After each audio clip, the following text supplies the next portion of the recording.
Poor Piggy. That's all it took for California Governor Gavin Newsom to set social media ablaze. And yes, it was aimed squarely at Donald Trump.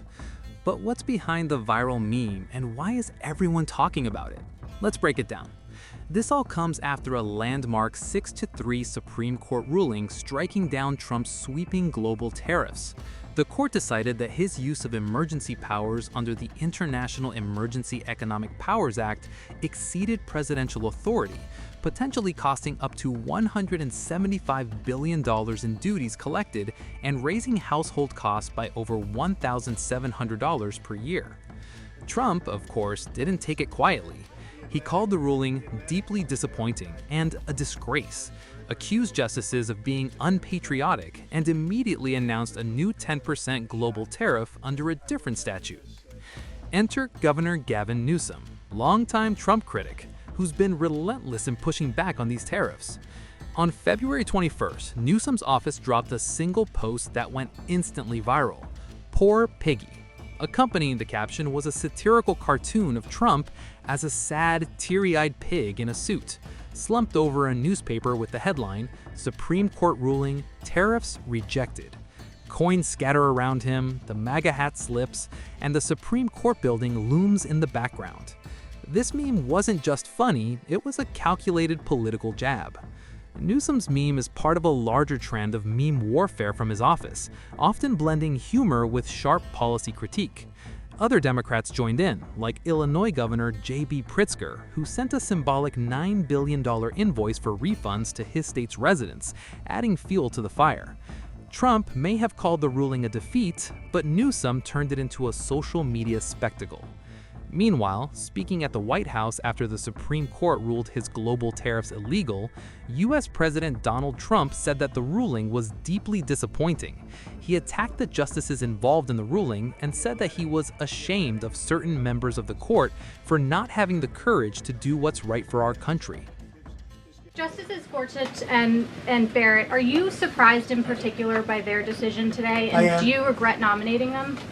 I don't want to say whether or not I regret. I think their decision was terrible. Yeah. I think it's an embarrassment to their families. You want to know the truth? The two of them. The Supreme Court justices who ruled against this the policy, striking it down, are they still invited to your State of the Union next week? And will you speak with them? They are invited. Barely. Barely.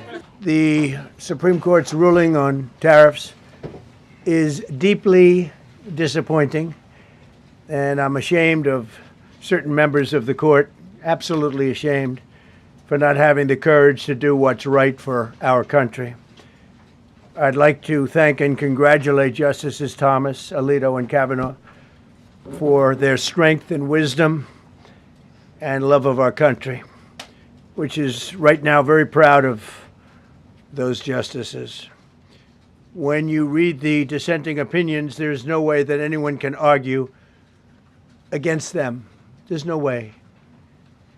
Foreign countries that have been ripping us off for years are ecstatic. They're so happy.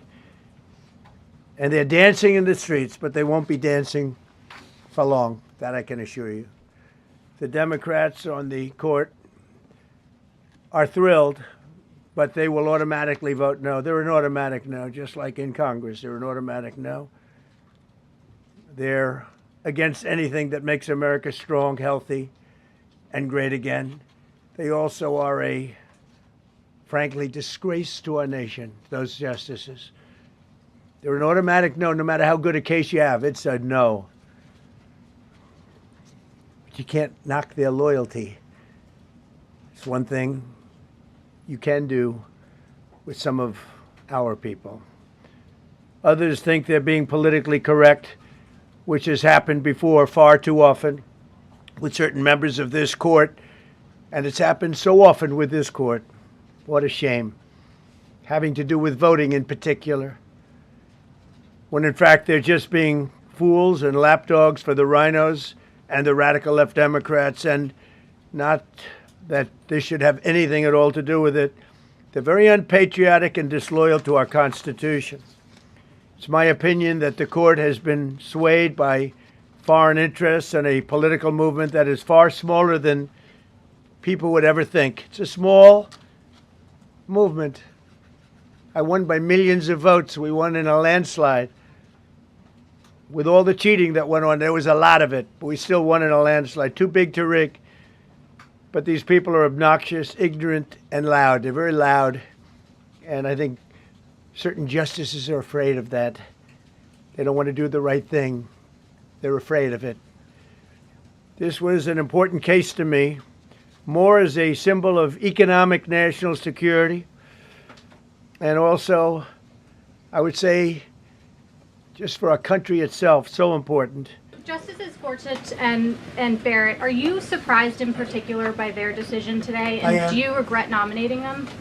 I don't want to say whether or not I regret. I think their decision was terrible. Yeah. I think it's an embarrassment to their families. You want to know the truth? The two of them. The Supreme Court justices who ruled against this the policy, striking it down, are they still invited to your State of the Union next week? And will you speak with them? They are invited. Barely. Barely. Subscribe to One India and never miss an update. Download the One India app now.